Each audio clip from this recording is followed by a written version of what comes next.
Number 1. Mark a point at the approximate location of the square root of 6 to the hundredths place. If we look back in our example, we see that the square root of 6 is between 2.44 and 2.45.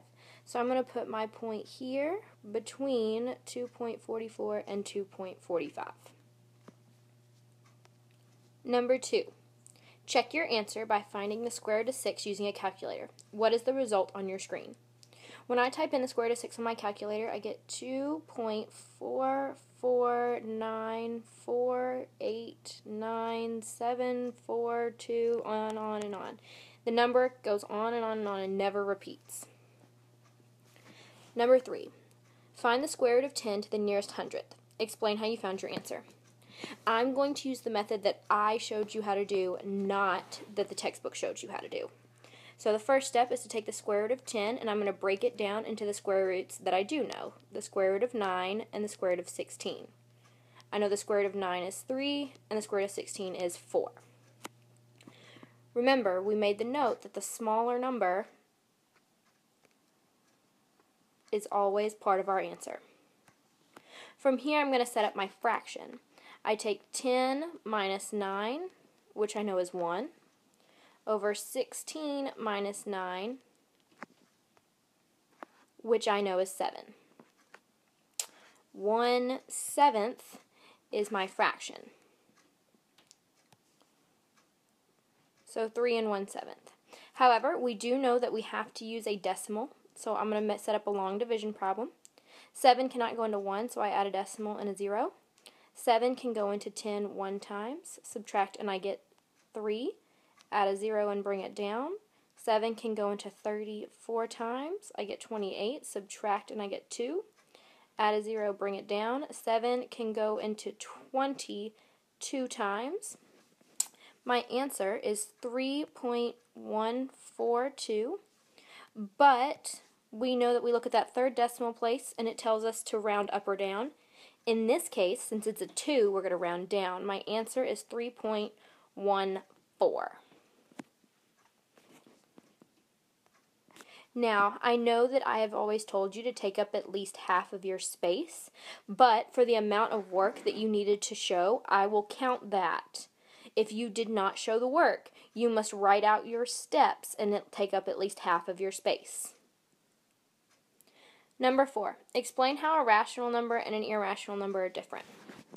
So, irrational numbers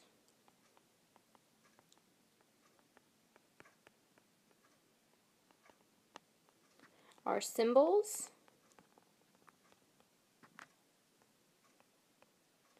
non-perfect square roots,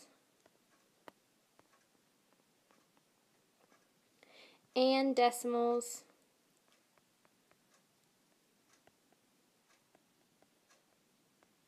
that do not repeat. Sorry guys, since I was out today, I'm having to do this from home, and so my computer doesn't work as easily.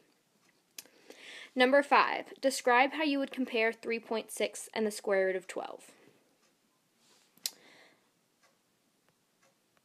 I would first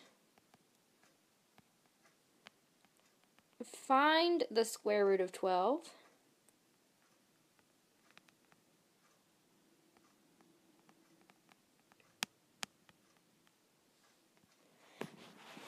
Now, I'm not going to find the square root of 12 on the video because I don't have enough room to show you, but I will walk you through the steps.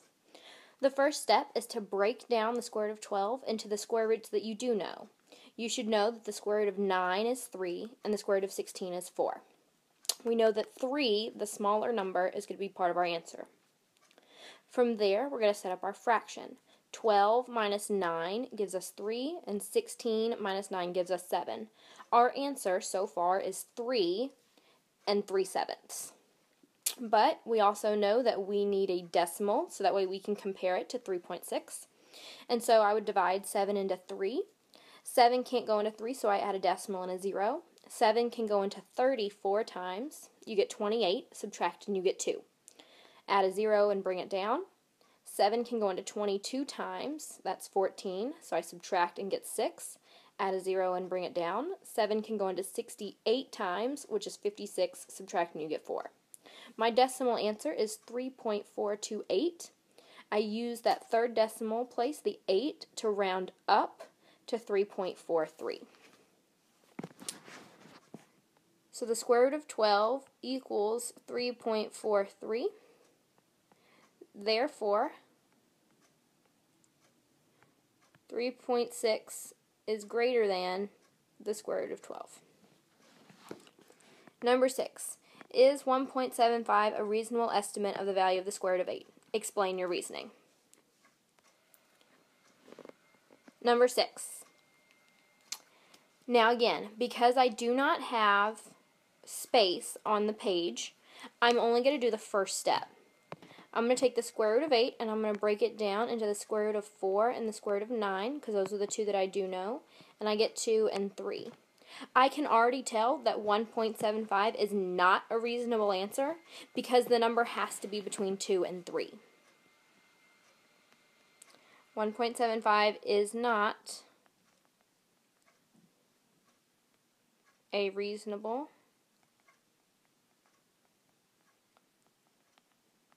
answer because it is between 2 and 3. We know that it's at least going to be 2 point something, so 1.5 is not correct.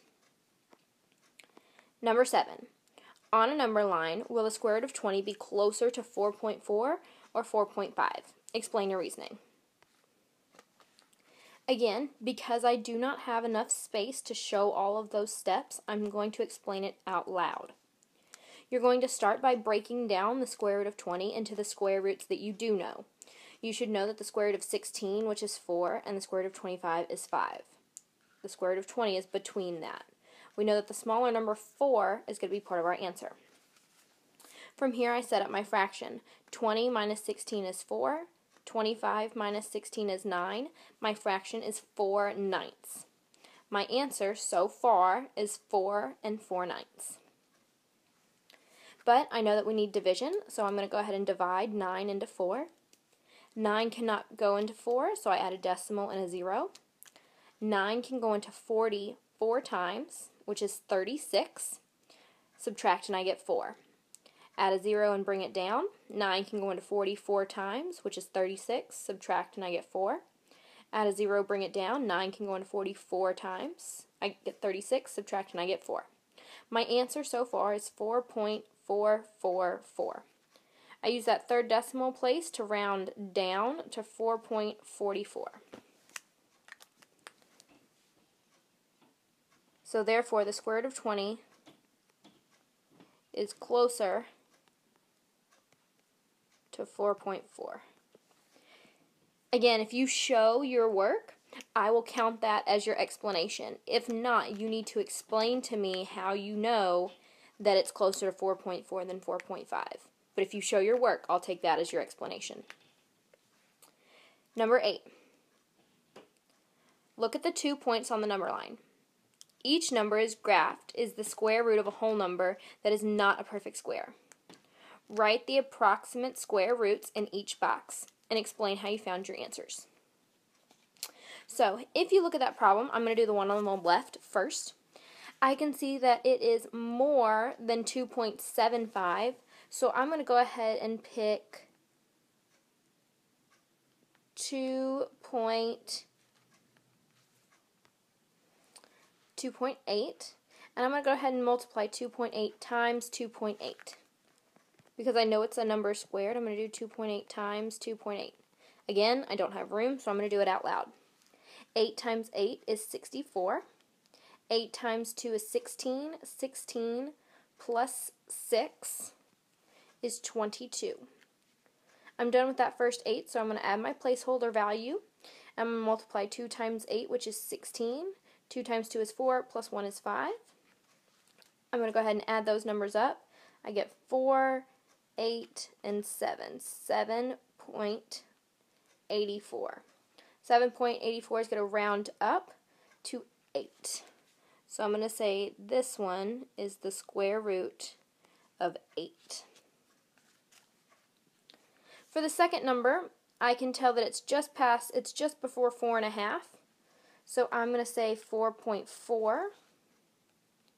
And so again, I'm going to multiply 4.4 times 4.4. Again, not enough room, so I'm going to do it out loud. 4 times 4 is 16. 4 times 4 is 16, plus 1 is 17. I finished the first one, so I'm going to add my placeholder. 4 times 4 is 16. 4 times 4 is 16, plus 1 is 17. Add it up.